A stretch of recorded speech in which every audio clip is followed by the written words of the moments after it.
नमस्कार, आप सभी का स्वागत है आपके अपने YouTube चैनल छात्र आश्रम पर। तो आज जो है आपका इतिहास का सबसे लास्ट चैप्टर जो है 8वां चैप्टर जो जिसका नाम है प्रेस, संस्कृति एवं राष्ट्रवाद। ये सबसे लास्ट चैप्टर है। आज के बाद आपका इतिहास खत्म हो जाएगा और इतिहास के साथ साथ ही आपका जो क्रैश कोर्स जो हिंदी माध्यम के 10वीं क्लास के छात्र जो बिहार बोर्ड से एग्जाम देने वाले हैं आगामी 17 तारीख से, उनके लिए जो क्रैश कोर्स चलाया जा रहा था उसमें सामाजिक विज्ञान जो है आप लोगों का खत्म हो जाएगा। साइंस खत्म हो गया था, सामाजिक विज्ञान खत्म हो जाएगा आज के लेक्चर के बाद आपका। तो ये आपका इतिहास का अब लास्ट लेक्चर है।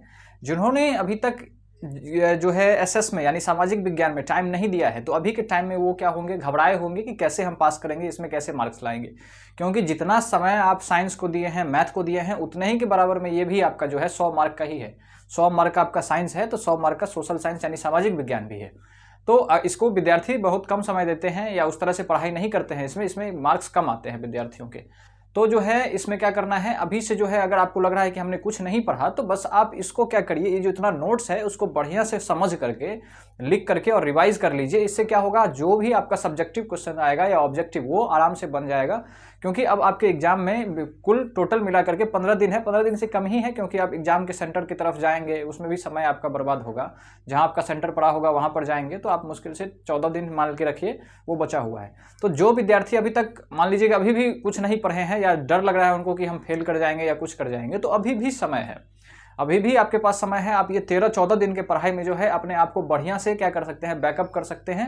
और जो फेल करने का डर हो रहा है जिनको, वो क्या कर सकते हैं, फर्स्ट डिवीजन के मार्क्स से भी ज़्यादा मार्क्स ला करके पास कर सकते हैं। अभी भी इतना समय बचा हुआ है आप सबों के पास कि अभी से अगर आप बढ़िया से पढ़ना स्टार्ट करते हैं तो आप जो फेल करने का जिसको डर सता रहा है वो फर्स्ट डिवीजन से ज़्यादा मार्क्स ला सकते हैं। और जिसको कम मार्क्स आने का डर सता रहा है, 200-300 के बीच में मार्क्स आने का सता रहा है, वो 400 प्लस ला सकता है अभी इस 14-15 दिनों के रिवीजन में।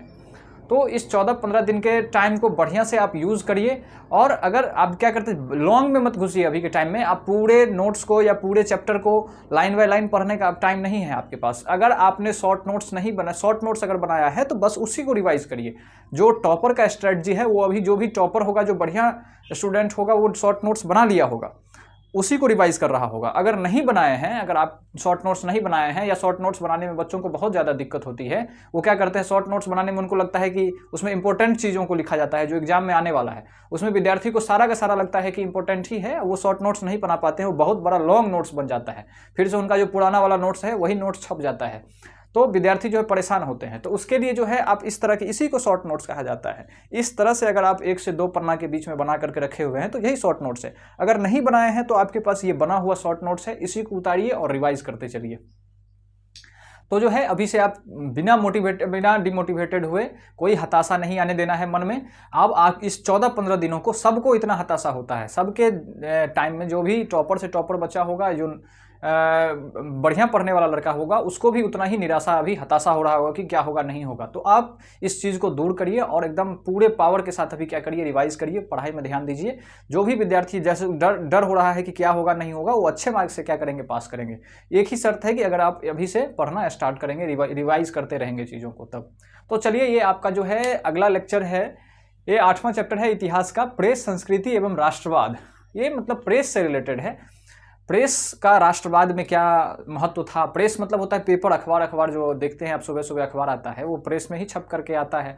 तो प्रेस अब जो है डिजिटल वाला भी प्रेस मीडिया आ गया है, डिजिटल मीडिया जिसको कहते हैं, जिसमें जैसे आज तक चैनल पे आप देखते हैं, मोबाइल में देखते हैं, टीवी पे देखते हैं, वो डिजिटल रूप से दिया जाता है। एक पहले लिख करके पेपर में आता था, वो भी प्रेस के अंदर में आता है। वो क्या हो गया, हाथ से लिख करके आने वाला हो गया, वो प्रेस मीडिया हो गया, प्रेस करके दिया जाता है। अब जो है डिजिटल मीडिया भी आ गया है। अब पहले रेडियो में भी समाचार सुनते थे तो वहाँ पर भी दिया जाता था।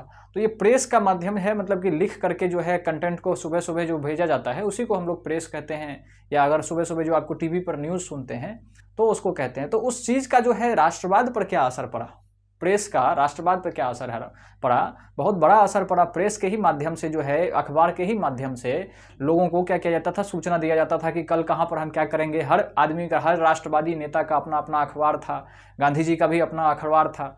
उस अखबार के माध्यम से क्या करते थे, सारे राष्ट्रवादी नेता अपना जानकारी देते थे कि हम कल आगामी धरना कहाँ देंगे, कहाँ आंदोलन करेंगे, नहीं करेंगे। इसके माध्यम से सारे लोगों तक क्या हो जाता था, सुबह सुबह खबर पहुंच जाता था कि कल हमको यहाँ पर जाकर के धरना देना है। तो इस बात से लोग क्या होता थे, जानकारी हो जाती थी तो जाकर के वहाँ पर उस धरना को सफल बनाते थे, ज़्यादा से ज़्यादा लोग पहुँच पाते थे, बड़ा आंदोलन होता था। तो इसका राष्ट्रवाद पे बहुत बड़ा असर पड़ा। अभी के भी टाइम में जो है आप प्रेस जो है, जो मीडिया है, प्रेस है, वो जो है बहुत बड़ा क्या कर रहा है, रोल निभा रहा है। अभी के टाइम में लोकतंत्र का चौथा स्तंभ जो है, लोकतंत्र का 4 स्तंभ है, एक कार्यपालिका है, एक विधायिका है, एक न्यायपालिका है, 3 स्तंभ तो ये हो गया। एक चौथा स्तंभ भी है जिसको क्या कहते हैं, प्रेस, यही है। प्रेस जो है चौथा स्तंभ माना जाता है लोकतंत्र में, प्रेस को चौथा स्तंभ माना जाता है। तो अभी भी लोकतंत्र में भी इसका क्या है, बहुत बड़ा महत्व है। अगर कोई कांड हो गया, कहीं पर भी कोई घटना हो गया, तो उसमें वो अगर प्रेस के अंदर में, मीडिया के अंदर में आ जाता है, तो मीडिया उसको बार बार दिखाती है, चलाती है, इससे दबाव पड़ता है सरकार पर, सरकार उस पर काम करने के लिए बाधित होती है। मान लीजिए कहीं का सड़क टूटा हुआ है तो बार बार दिखाया जाएगा कि देखिए ये मोदी के राज में जो है इस तरह के सड़क हैं, इस तरह का काम हो रहा है, या नीतीश के राज में इस तरह का काम हो रहा है। बार बार जो सरकार, मीडिया उसको उस चीज़ को दिखाती है तो सरकार पर दबाव बनता है, सरकार की छवि खराब होती है तो सरकार दबाव बनता है सरकार पर, उसे जल्दी से जल्दी उस काम को करवाया जाता है। तो अभी भी प्रेस का बहुत ज़्यादा क्या है, महत्व है। और पहले भी था, जब देश हमारा आज़ाद नहीं हुआ था उस टाइम में भी प्रेस का क्या था, बहुत बड़ा महत्व था। तो जो है इस चैप्टर को चलिए स्टार्ट करते हैं। पहला है मुद्रण का इतिहास। मुद्रण, उसी को हिंदी में प्रेस कहा जाता है, मुद्रण अर्थात प्रेस ही होता है, दोनों शब्द का मतलब एक ही है। मुद्रण का इतिहास क्या है और उसका विकास कैसे कैसे हुआ। पहले तो ये प्रेस जो था, मशीन तो था नहीं, हाथ से कितना पेपर लिखते लोग, हाथ से लिख करके संभव नहीं था बांटना, हाथ से लिखना संभव भी नहीं था। तो प्रेस का, मुद्रण का विकास कैसे कैसे हुआ और इतिहास क्या है, कहाँ कहाँ से स्टार्ट हुआ ये। तो गुटेनबर्ग प्रिंट और प्रिंटिंग प्रेस, मुद्रण कला का आविष्कार जर्मनी के यूहान गुटेनबर्ग ने किया। सबसे पहले प्रेस का आविष्कार जो है, छपा मशीन, जो छापने वाला मशीन है, जैसे प्रिंटिंग प्रेस है जिसमें जाकर के आप पेपर डाल करके फोटो स्टेट करवाते हैं, वो सब प्रिंटिंग प्रेस है। तो इस प्रेस का आविष्कार सबसे पहले कहाँ पर हुआ। पहले लोग हाथ से ही लिखा करते थे, तो हाथ से लिखना उतना संभव नहीं था। तो प्रेस का जब आविष्कार हुआ तब जाकर के ये प्रेस, मीडिया, समाचार, ये सब आने लगा। तो जो है उसका सबसे पहले जो आविष्कार है वो आपको जर्मनी में हुआ। जर्मनी एक देश है, यूरोप के अंदर में एक देश है जर्मनी, उसमें जो है यूहान गुटेनबर्ग के द्वारा किया गया। इस मशीन का आविष्कार कौन किया, तो यूहान गुटेनबर्ग। इसीलिए लिखा गया है कि गुटेनबर्ग और प्रिंटिंग प्रेस। आपसे पूछा जाएगा कि प्रिंटिंग प्रेस का आविष्कार सबसे पहले किसने किया, तो गुटेनबर्ग ने किया। कहाँ पर किया, तो जर्मनी में किया गया।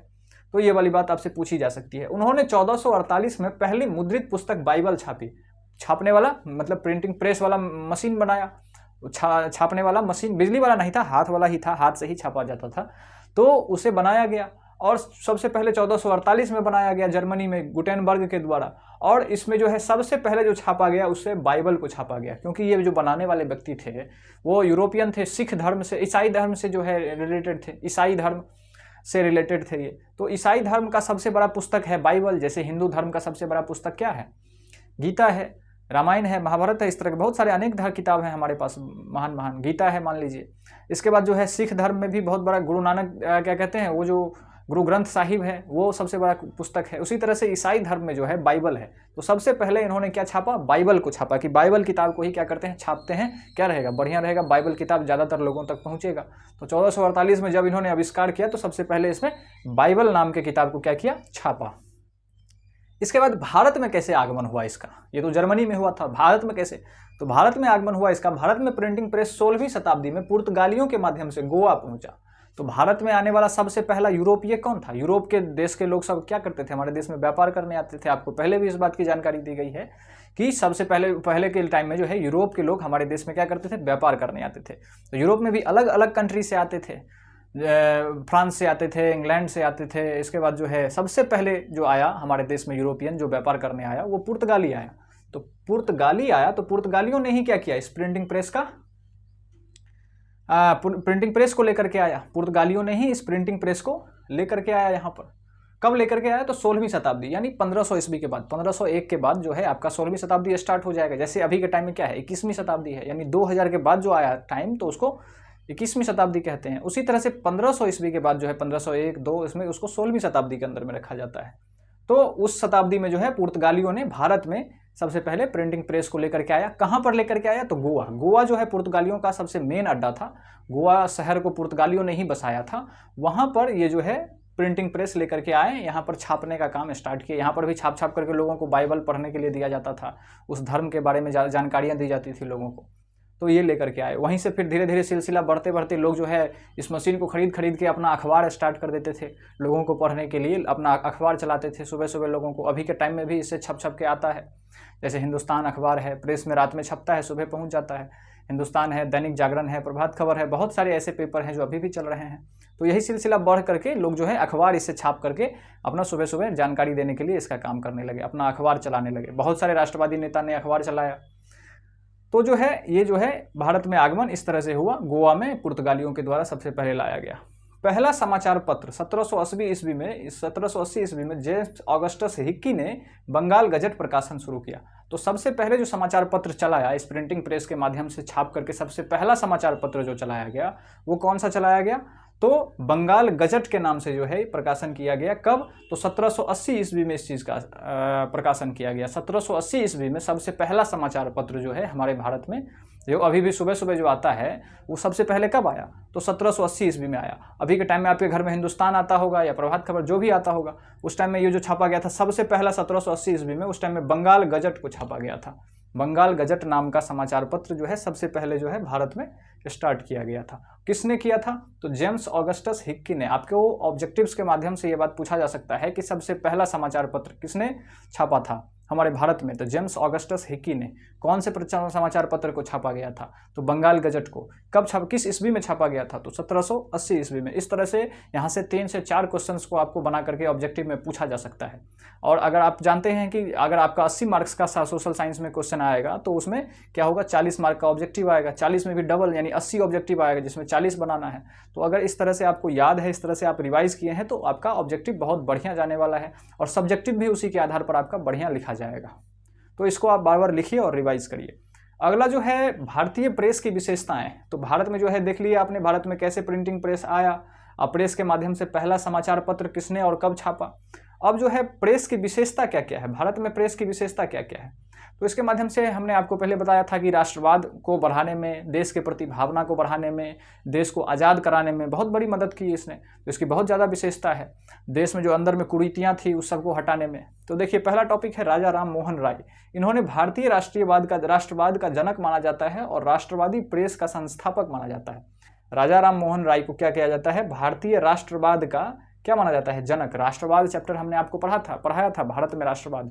राष्ट्रवाद का मतलब राष्ट्र के प्रति लोगों का प्रेम। तो राष्ट्र के प्रति लोगों का प्रेम जो है, राजा राम मोहन राय को भारतीय राष्ट्रवाद का क्या माना जाता है? जनक माना जाता है। और राष्ट्रवादी प्रेस का भी इसको क्या माना जाता है? संस्थापक माना जाता है। राष्ट्रवादी प्रेस यानी राष्ट्र के लिए अच्छा अच्छा लिखना, अच्छा समाचार पत्र जो है राष्ट्र के नाम पर क्या करना, उसको चलाना। तो इसी के कारण जो है राष्ट्रवादी प्रेस का संस्थापक इसको माना जाता है। इन्होंने कौन सा प्रेस चलाया, कौन सा समाचार पत्र चलाया?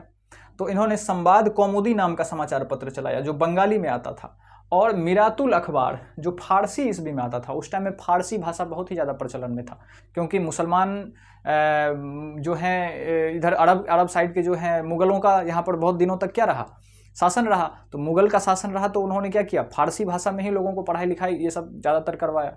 तो जो है फारसी भाषा भी यहाँ पर ज़्यादातर लोग जानने वाले थे।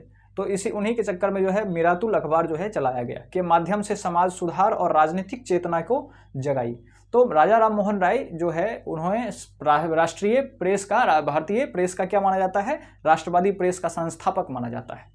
प्रेस का संस्थापक किन्हें माना जाता है? भारतीय प्रेस का, तो राजा राम मोहन राय को माना जाता है। अब भारतीय राष्ट्रवाद का जनक किन्हें माना जाता है? तो राजा राम मोहन राय। इन्होंने ही अपने इस समाचार पत्र के माध्यम से बहुत चीज़ों को उठाया, बहुत सारी बातें बताई।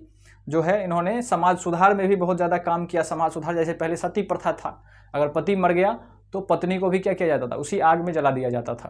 तो इस चीज़ के बारे में, जो सती प्रथा, समाज में जो कुरीतियाँ चली आ रही थी, इस सब को हटाने के लिए इस समाचार पत्र के माध्यम से लोगों में क्या किया जाता था? जागरूकता फैलाया जाता था कि सती प्रथा खराब चीज़ है, ये अच्छा चीज़ नहीं है, इसे क्यों लड़की को क्यों जलाते हैं, महिलाओं को क्यों जलाया जाता है। इस सब चीज़ों को उन्होंने समाज सुधार में भी बहुत बड़ा काम किया। जो भी अंधविश्वास था उस सबको पेपर के माध्यम से, समाचार पत्र के माध्यम से लोगों को जानकारी देते थे कि ये गलत चीज़ है, ये ना करें, इसमें अंधविश्वास है, दिस है, दैट है। तो इसके माध्यम से राजा राम मोहन राय ने समाज सुधार में भी बहुत बड़ा काम किया। तो आपसे पूछा जाएगा कि राजा राम मोहन राय का कौन सा अखबार था, या राजा राम मोहन राय ने कौन से अखबार का प्रकाशन किया था? कोई एक इसमें से दे देगा, संवाद कौमुदी और 2-3 और किसी नाम को दे देगा। तो आप संवाद कौमुदी में लगा करके अपना आंसर सही कर लीजिए। इसके बाद जो है ये किस भाषा में आता था? तो बंगाली भाषा में आता था। मिरातुल अखबार, ये किन किन के द्वारा छापा चलाया गया था मिरातुल अखबार? तो किसके द्वारा? राजा राम मोहन राय के द्वारा। किस भाषा में? तो फारसी भाषा में। तो यहाँ से भी बहुत सारे ऑब्जेक्टिव्स बनाए जा सकते हैं। या आपसे अगर लॉन्ग में पूछा जाए तो आपसे लॉन्ग में इस तरह का क्वेश्चन बना के पूछा जाएगा कि भारतीय राष्ट्रीय प्रेस में राजा राम मोहन राय की क्या भूमिका थी? तो आप बता सकते हैं कि भारतीय राष्ट्रीय प्रेस में राजा राम मोहन राय की महत्वपूर्ण भूमिका थी। उन्हें प्रेस का संस्थापक भी माना जाता था, राष्ट्रवादी प्रेस का संस्थापक भी माना जाता था। उन्होंने बंगाल में संवाद कौमुदी, बांग्ला भाषा में संवाद कौमुदी और फारसी भाषा में मिरातुल अखबार नाम से समाचार पत्र को चलाया। तो इस तरह से आप क्या कर सकते हैं, उन्होंने समाज सुधार में भी बहुत बड़े कदम उठाए, समाज सुधार भी उन्होंने किए, बहुत राजनीतिक चेतना जगाई, समाज सुधार भी किए बहुत सारे। तो इस तरह से आप अपने लॉन्ग को भी क्या कर सकते हैं, सही कर सकते हैं। लॉन्ग पूछा जाए या शॉर्ट्स पूछा जाए, दोनों क्वेश्चंस को आप क्या कर सकते हैं, हैंडल कर सकते हैं। बस इसको आप बार बार रिवाइज करिए और अच्छे से याद करते चलिए। इसके बाद है भाषाई प्रेस। क्षेत्रीय भाषाओं के अखबारों ने आम जनता को औपनिवेशिक शासन की सच्चाई समझाई। और गंगाधर भट्टाचार्य का बंगाल गजट भारतीयों द्वारा प्रकाशित पहला साप्ताहिक पत्र था। अब जो है क्षेत्रीय भाषा में, क्षेत्रीय भाषाई प्रेस मतलब कौन से भाषा में प्रेस को छापना है। तो हर जगह के लोग हर भाषा को जानते थे। जैसे मिथिलांचल का क्षेत्र है तो मैथिली भाषा जानता है लोग, अलग अलग क्षेत्रीय भाषा जानने वाले लोग थे। सब लोग जो है हिंदी नहीं जानते थे या फारसी नहीं जानते थे या अंग्रेजी नहीं जानते थे। तो अगर हर जगह हम अंग्रेजी का ही समाचार पत्र बांट देंगे, मान लीजिए बिहार में ला करके अंग्रेजी वाला समाचार पत्र घरे घरे बांट दे, तो कितना आदमी समझेगा? कोई लेगा भी नहीं, काहे पैसा देगा। तो जो है क्षेत्रीय भाषा में प्रेस जो है, प्रेस को मतलब अखबार को छापना क्या हो गया, जरूरी हो गया, जिसके माध्यम से घर घर तक लोग पढ़ सके और क्या कर सके, उसको समझ सके, जान सके। तो भारतीय क्षेत्रीय भाषा में जो है अखबारों का आम जनता में औपनिवेशिक शासन की सच्चाई समझाने के लिए क्या किया गया, उसका यूज़ किया गया। कि मान लीजिए अंग्रेज़ के बारे में, उसके बुराइयों के बारे में लोगों को बताना है, तो लोगों ने प्रेस के माध्यम से, क्षेत्रीय भाषा के प्रेस के माध्यम से क्या किया, लोगों तक बताना स्टार्ट किया। कि जैसे कि अब मान लीजिए मैथिली भाषा जानने वाले लोग हैं तो मैथिली भाषा में ही समाचार पत्र छाप करके लोगों के घर तक पहुंचाया जाता था। और मैथिली भाषा में होने के कारण हर लोग पढ़ पाते थे, जान पाते थे। जो मैथिली बोलने वाले लोग हैं, जो मगही क्षेत्र में रहते हैं, मगही जानने वाले लोग हैं मगही भाषा में, भोजपुरी जानने वाले लोग हैं तो भोजपुरी भाषा में। तो इस तरह से अलग अलग भाषा में, क्षेत्रीय भाषा में समाचार पत्र बांटा गया। और अंग्रेज जो देश को लूट रहे थे इसके बारे में लोगों को समझाया गया। देश को आज़ाद करवाना क्यों जरूरी है, इन सब चीज़ों के बारे में लोगों को बताया गया। गंगाधर भट्टाचार्य बंगाल गजट, गंगाधर भट्टाचार्य का बंगाल गजट, गंगाधर भट्टाचार्य ने भी क्या किया था, बंगाल गजट नाम का समाचार पत्र जो 1816 ईस्वी में प्रकाशित किया था। और ये भारतीयों द्वारा सबसे पहला प्रकाशित क्या था, साप्ताहिक पत्र था। भारतीयों द्वारा प्रकाशित पहला साप्ताहिक पत्र था ये। इससे पहले ये जो ऑगस्टस हिक्की था ये अंग्रेज था। सबसे पहले भारत में जो समाचार पत्र निकाला था तो ऑगस्टस हिक्की ने निकाला था, 1780 ईस्वी में ही निकाला था, उससे पहले निकाला था, लेकिन ये अंग्रेज था। लेकिन भारतीय के द्वारा निकाला गया सबसे पहला साप्ताहिक पत्र जो था वो गंगाधर भट्टाचार्य के द्वारा निकाला गया और उसका नाम भी बंगाल गजट ही था। तो दोनों बंगाल गजट ही है, लेकिन एक पहले जो निकला है वो ऑगस्टस हिक्की के द्वारा निकला है और दूसरा जो भारतीयों के द्वारा निकला है वो गंगाधर भट्टाचार्य ने निकाला है। कब? तो 1816 ईस्वी में। इस बात को आप समझ गए। आपसे ये भी ऑब्जेक्टिव में पूछा जा सकता है कि पहले भारतीय द्वारा प्रकाशित अखबार तो बंगाल गजट कब किया गया, तो 1816 में किया गया। इस तरह से क्वेश्चन पूछा जा सकता है आपसे। इसके बाद जो है आप समझ गए भारतीय प्रेस की विशेषता क्या क्या थी, क्या उस टाइम में किस तरह से काम करता था प्रेस, समाज सुधार में काम करता था, राजनीतिक राष्ट्रीय चेतना जगाने में काम करता था, राष्ट्रवाद को बढ़ाने में काम करता था, ये सब विशेषताएं थी। तो आपसे पूछा जाए कि भारतीय प्रेस की क्या क्या विशेषताएं थी, तो आप अपने मन से लिख दीजिएगा उस चीज़ को कि भारत में राष्ट्रीय चेतना को जगाने के लिए प्रेस का अहम योगदान था। अंग्रेज़ की कुरीतियों के बारे में, अंग्रेज़ के द्वारा शोषण किए जाने के कारण जो भी बुराइयाँ आई थी उस चीज़ को बताने में क्या था, अंग्रेज़ों का बहुत बड़ा योगदान था, प्रेस का बहुत बड़ा योगदान था, माफ़ कीजिएगा, प्रेस का बहुत ज़्यादा योगदान था। तो इस तरह से आप क्या कर सकते हैं, अनेक विशेषताओं इसको यूज़ करके लिख सकते हैं। इसके बाद प्रेस और राष्ट्रवाद का अंतर संबंध, प्रेस और राष्ट्रवाद में क्या क्या संबंध है। तो जनमत का, प्रेस का जो है, प्रेस का क्या काम है, जनमत का निर्माण करना। जनमत मतलब जनता का मत, जनमत का मतलब होता है जनता का मत। तो प्रेस के माध्यम से, अगर आप अखबार के माध्यम से क्या करते हैं, लोगों को बताते हैं, किसी चीज़ को समझाते हैं, तो लोग आपके क्या आते हैं, पक्ष में आते हैं, आपके पक्ष में आते हैं। तो क्या होता है, उससे जनमत का निर्माण होता है। तो प्रेस के माध्यम से हम क्या करते थे, तो जनमत का भी निर्माण करते थे। प्रेस ने ब्रिटिश सरकार की दमनकारी नीतियाँ और आर्थिक शोषण के विरुद्ध भारतीयों को एकजुट किया, ये काम किया। प्रेस ने क्या किया, तो ब्रिटिश सरकार के द्वारा जो दमनकारी नीतियां चलाई जा रही थी, अलग अलग तरह के कानून बना करके लोगों पर शासन किया जाता था, आर्थिक शोषण किया जाता था, यहाँ से रुपए पैसे लूट करके और विदेशों में भेजे जाते थे, इंग्लैंड भेजा जाता था, इन सब चीज़ों के बारे में क्या किया, प्रेस ने जो है यानी अखबार ने जो है लोगों को उसके बारे में बताया। तो लोग क्या हुए, अंग्रेज़ के खिलाफ हुए, यानी जनमत का निर्माण हुआ। जो राष्ट्रवादी नेता थे उसके तरफ आ गए, गांधी जी जैसे एक राष्ट्रवादी नेता है मान लीजिए, तो गांधी जी के तरफ सब आ गए, गांधी जी जो बोलते थे उसको फॉलो करते थे लोग। तो इसी प्रेस के कारण क्या हुआ, जनमत का निर्माण हुआ। प्रेस के द्वारा लोग पढ़ा, तब ना, अभी के टाइम में यूट्यूब है, गूगल है, इसके माध्यम से लोग क्या करते, समाचार फैला देते थे। पहले प्रेस ही एक माध्यम था अपना समाचार देने का, अपनी बातों को रखने का। इसके बाद क्रांतिकारी विचार को भी बढ़ाया। बाल गंगाधर तिलक ने केसरी और मराठा के जरिए उग्र राष्ट्रवाद को बढ़ावा दिया। क्रांतिकारी विचार भी बढ़े कि अंग्रेज ऐसे भागेगा नहीं, ये जो अंग्रेज को कांग्रेस जो है, कांग्रेस के द्वारा जो है गठन करके एक एक साल पर लोगों को एक एक साल पर मीटिंग करके अंग्रेजों को बताया जाता है, इस तरह से लोग भागेगा नहीं। उसको कहते थे कि ऐसे विनती करना कि आप चले जाइए या इस तरह से नहीं करिए। गांधी जी का तरीका था सत्य और अहिंसा वाला। तो कुछ युवाओं को ये बात पसंद नहीं आया, कुछ लोगों को ये बात पसंद नहीं आया। जैसे बाल गंगाधर तिलक थे, वो तो गरम दल के नेता थे, वो गरम दल थे, वो कहते थे ऐसे नहीं, अंग्रेज को डरा करके भगाओ, उसको डर होना चाहिए, उसके दिल में क्या होना चाहिए, डर होना चाहिए। तो वो उग्र राष्ट्रवाद को क्या किए, जन्म दिए। उन्होंने ही क्या किया था, केसरी और मराठा नाम का प्रेस पत्रिका, समाचार पत्र निकाला था, और जिसके माध्यम से उग्र राष्ट्रवाद को बढ़ावा दिया कि आप लोग क्या करिए, हिंसा का रुख अपनाइए। अगर कोई गलत कर रहा है तो अंग्रेज अगर कहीं दिखता है तो उसका क्या करिए, हिंसा करिए, मारिए पीटिए।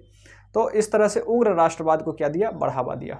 बाल गंगाधर तिलक ने क्रांतिकारी विचार से जो है हमारे भगत सिंह, चंद्रशेखर आज़ाद, सुभाष चंद्र बोस, ये सब प्रभावित थे। ये लोग जो हैं गरम दल के थे, एकदम से प्रभावित थे। तो जो है क्रांतिकारी विचार का भी क्या हुआ, प्रेस के माध्यम से बढ़ावा मिला, क्रांतिकारी विचार का भी बढ़ावा मिला।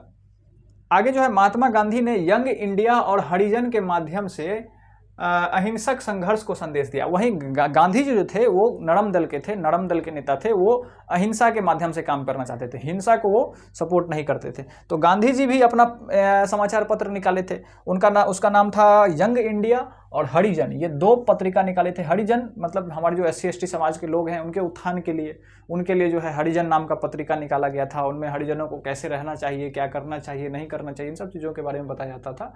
तो इनके माध्यम से वो जो है अहिंसक संघर्ष का संदेश दिया कि अहिंसा के ढंग से आप क्या करिए, अंग्रेज का विरोध करिए। जैसे गांधी जी के द्वारा सविनय अवज्ञा आंदोलन चलाया गया, तो किसी भी आंदोलन में हिंसा करने के लिए गांधी जी के द्वारा नहीं बोला जाता था। तो जो है महात्मा गांधी ने भी समाचार पत्र इस तरह से बना करके जो है अपना संदेश लोगों तक पहुंचाया। तो अलग अलग लोग जो हैं प्रेस के माध्यम से जनमत का निर्माण किया, क्रांतिकारी विचार को बढ़ावा दिया और अपने अपने विचार को रखा। जब प्रेस आया तभी ये सब काम हो पाया। प्रेस के कारण ही राष्ट्रवाद का क्या हुआ, भावना बढ़ा, ज़्यादा मात्रा में राष्ट्रवाद का मतलब बहुत कम समय में जो है राष्ट्रवाद जो है तूल पकड़ लिया, ज़्यादा मात्रा में हो गया। इसके बाद जो है सामाजिक सुधार में प्रेस का क्या महत्व है, तो सामाजिक सुधार में प्रेस ने सती प्रथा, छुआछूत और अन्य कुरीतियों के खिलाफ आंदोलन को गति दी, जिससे सांस्कृतिक राष्ट्रवाद मजबूत हुआ। जिससे क्या हुआ, सांस्कृतिक राष्ट्रवाद मजबूत हुआ। तो प्रेस सामाजिक सुधार में भी क्या किया, बहुत बड़ा कदम उठाया। जैसे सती प्रथा, छुआछूत, अन्य कुरीतियों के खिलाफ जो है प्रेस में जो है बार बार लिख करके दिया जाता था कि छुआछूत गलत है, छुआछूत नहीं करना चाहिए, ये खराब है। इसके बाद सती प्रथा भी गलत है। सती प्रथा का मतलब बताएं कि पत्नी को भी क्या किया जाता था, पति के साथ जिंदा जला दिया जाता था। तो सती प्रथा का भी विरोध किया गया। छुआछूत या अन्य कुरीतियों को लोगों को प्रेस के माध्यम से समझाया गया, बताया गया कि ये गलत है। तो उससे क्या हुआ, उसमें गिरावट आई, जिससे सांस्कृतिक राष्ट्रवाद क्या हुआ, मजबूत हुआ। इस बात से सांस्कृतिक राष्ट्रवाद जो है मजबूत हुआ। इसके बाद ब्रिटिश दमनकारी नीतियाँ। तो इस तरह से जो राष्ट्रवाद बढ़ रहा था, लोग जो हैं राष्ट्रवादी नेता जो हैं अपना अपना प्रेस के माध्यम से जो है अलग अपने अपने विचार को दे रहे थे कि अंग्रेज को भगाओ, राष्ट्रवाद बढ़ता जा रहा था। तो अंग्रेज को इस बात से क्या होता था, टेंशन होता था, डर होता था। तो वो क्या किया, तो जो है अलग अलग तरह के नियम ला करके इस प्रेस पर पाबंदी लगाता था कि आप क्षेत्रीय भाषा में क्या कर सकते हैं। क्षेत्रीय भाषा में जो प्रेस पत्रिकाएं छपने लगी, समाचार पत्र, तो और लोग पढ़ने लगे, और लोग जानने लगे, और आंदोलन शुरू हो गया, जगह जगह पे आंदोलन शुरू हो गया। तो इससे अंग्रेज घबरा करके क्या किया, अलग अलग तरह का कानून ला करके इस प्रेस पर क्या करता था, दबाव डालता था, नियंत्रण करता था कि आप क्षेत्रीय भाषा में नहीं लिख सकते हैं, क्षेत्रीय भाषा में समाचार पत्र नहीं चला सकते हैं, उस पर कानून ला करके कंट्रोल करता था। अगर करिएगा तो हम आप पे क्या कर देंगे, कार्रवाई करेंगे, कानूनी कार्रवाई करेंगे। तो जो है इसके माध्यम से अलग अलग दमनकारी नीतियां चलाई जाती थी। तो उसी तरह से एक एक्ट था वर्नाकुलर प्रेस एक्ट, जिसे 1878 ईस्वी में लाया गया, वर्नाकुलर प्रेस एक्ट, क्योंकि 1780 से ही यह सिलसिला स्टार्ट था। तो बढ़ते बढ़ते लगभग आपको 100 साल हो गया है, अभी तक प्रेस का 100 साल हो गया। तो इतने में सब लोग जो है शुरू कर दिए, इससे अंग्रेज परेशान हो गया। तो 1878 ईस्वी में वर्नाकुलर प्रेस एक्ट लाया, और इसमें क्या कहा गया, ये लॉर्ड लिटन के द्वारा लाया गया। उस टाइम का वाइसराय था लॉर्ड लिटन। लॉर्ड लिटन द्वारा लाए गए इस कानून का उद्देश्य भारतीय भाषाओं के समाचार पत्र पर अंकुश लगाना था। वही भारतीय भाषा में जो समाचार पत्र छापे जा रहे थे, जो क्षेत्रीय भाषा या भारतीय भाषा में जो समाचार पत्र छापे जा रहे थे, उस सब पर क्या कर दिया, अंकुश लगा दिया। क्योंकि उससे ज़्यादा लोग पढ़ पाते थे और ज़्यादा लोग बातों को जानते थे, तो ज़्यादा आंदोलन करते थे।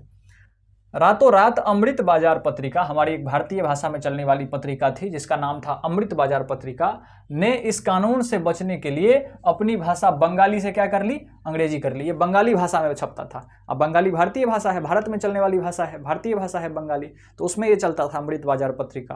तो ज़्यादा लोग इसको पढ़ते थे, ज़्यादा लोग जानते थे इस चीज़ को।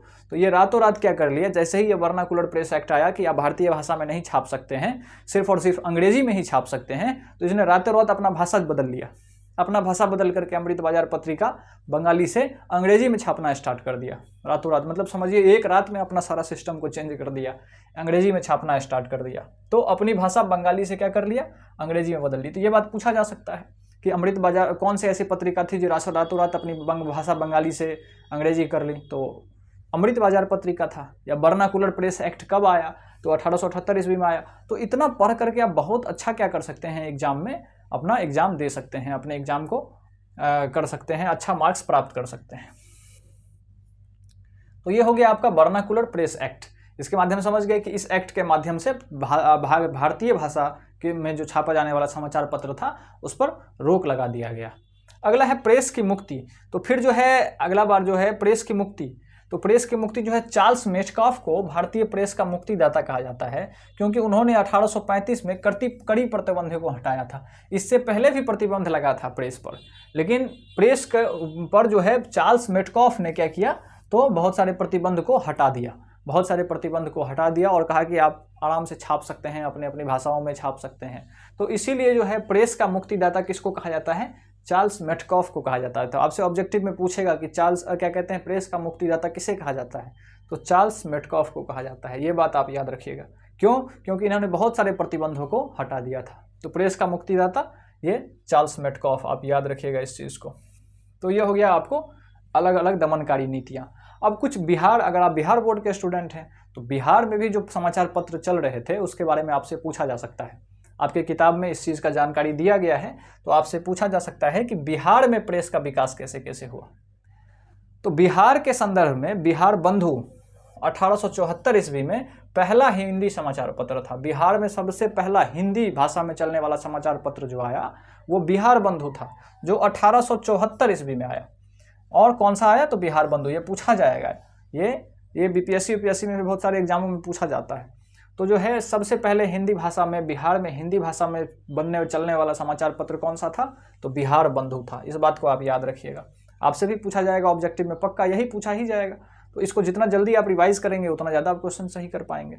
द बिहार हेराल्ड, अगला है बिहार हेराल्ड 1875। 1874 में आया हिंदी भाषा वाला, और 1875 में बिहार का पहला अंग्रेजी अखबार आया, ये अंग्रेजी भाषा में, एक ही साल के बाद अंग्रेजी में, जिसका नाम था Bihar Herald, the Bihar Herald. ये जो है अंग्रेजी भाषा में चलने वाला समाचार पत्र था आपके पास। तो आपसे पूछा जाए कि सबसे पहले बिहार में अंग्रेजी भाषा में चलने वाला समाचार पत्र, तो द बिहार हेराल्ड कब लाया गया, तो 1875 ईस्वी में लाया गया। आगे है मजहरुल हक का मदरलैंड अखबार असहयोग आंदोलन के दौरान बेहद प्रभावशाली रहा। बिहार के ही एक नेता थे, राष्ट्रवादी नेता थे, मौलाना मजहरुल हक, तो उन्होंने भी एक समाचार पत्र निकाला, मदरलैंड अखबार, मदरलैंड करके उन्होंने समाचार पत्र निकाला, और इसके माध्यम से वो असहयोग आंदोलन जब गांधी जी के द्वारा चलाया जा रहा था तो उसके माध्यम से उन्होंने इससे बहुत सारी जानकारी दी कि असहयोग आंदोलन का अगला कार्यक्रम कहाँ है, क्या है, कब आना है, कहाँ जाना है, इस तरह से जानकारियाँ दी जाती थी। तो असहयोग आंदोलन में भी मौलाना मजहरुल हक का मदरलैंड पत्रिका ने जो है बहुत अच्छा सहयोग किया। तो ये बिहार के बारे में था कि पहला हिंदी समाचार पत्र, पहला अंग्रेजी समाचार पत्र कब, कौन सा, ये सब चीज़ के बारे में आपको बिहार के बारे में यहाँ पर जानकारी दी गई है। तो इतना पढ़ने के बाद आपसे जो है प्रेस संस्कृति एवं राष्ट्रवाद का कोई भी क्वेश्चन छूटने नहीं जा रहा है। चाहे आपसे बड़ा क्वेश्चन पूछे चाहे छोटा क्वेश्चन पूछे, इसको आप बढ़िया से समझते हैं और बढ़िया से लिख करके रिवाइज किए हुए हैं तो आप बहुत बेशक जो है बहुत ही अच्छे से सारे क्वेश्चंस को कर पाएंगे। चाहे ऑब्जेक्टिव आएगा चाहे सब्जेक्टिव आएगा, सारा क्वेश्चंस आपको इतना पढ़ने से बन जाएगा। आप क्या करिए, अभी के टाइम में जो है आपके पास बहुत कम समय है, तो ये जो 30-35 मिनट के वीडियोज़ आपको दिए जा रहे हैं इसके माध्यम से आराम से आप पढ़ करके अपना नोट्स तैयार करते हुए एग्जाम को क्लियर कर सकते हैं। अगर आप बड़े बड़े वीडियोज़ के चक्कर में, मैराथन या MCQ के चक्कर में फंसेंगे तो आपका चैप्टर भी क्लियर नहीं होगा, और 100, 200, 500 ऑब्जेक्टिव करने से क्या होगा, वो ऑब्जेक्टिव अगर नहीं आया तो वो किसी काम का नहीं होगा। लेकिन आप अगर पूरे चैप्टर को पढ़ते हैं, इस तरीके से पूरे शॉर्ट नोट्स बना करके चलते हैं, तो पक्का है कि चैप्टर ही पूरे आपने पढ़ लिया तो इससे क्वेश्चंस आएगा ही आएगा, और जो है बहुत सारे क्वेश्चंस आपको ऑब्जेक्टिव के साथ साथ सब्जेक्टिव भी जो है आपका बन जाएगा इसके माध्यम से। लेकिन MCQ के पढ़ने से क्या होगा, आपका ऑब्जेक्टिव बनेगा, सब्जेक्टिव क्वेश्चन आपसे हैंडल नहीं होगा। तो अभी के बच्चे क्या कर रहे हैं, ऑब्जेक्टिव क्वेश्चन के चक्कर में पड़ जा रहे हैं, अपना समय बर्बाद कर ले रहे हैं, और सब्जेक्टिव क्वेश्चन जो है जो लिखने वाला है वो खराब कर ले रहे हैं। तो आप जो है इस तरह का काम करिए जिससे दोनों आपका काम सही हो। तो ये एक सही तरीका है कि आप सही से पढ़ते हुए नोट्स ये भी बनाना, इतना नोट्स, बहुत ज़्यादा नोट्स नहीं है, इतना बना करके और रिवाइज करके आप अपने एग्जाम को सही से क्या कर सकते हैं, दे सकते हैं। तो चलिए, आपको जो है इतिहास खत्म हो गया है। अब जो है हम संस्कृत सोच रहे हैं कि आप लोगों को संस्कृत के बारे में जो है जानकारी दी जाए, क्योंकि वो भी एक 100 नंबर का चैप्टर है, पेपर है, सब्जेक्ट है आपके पास, तो उसके बारे में जानकारी दी जाए।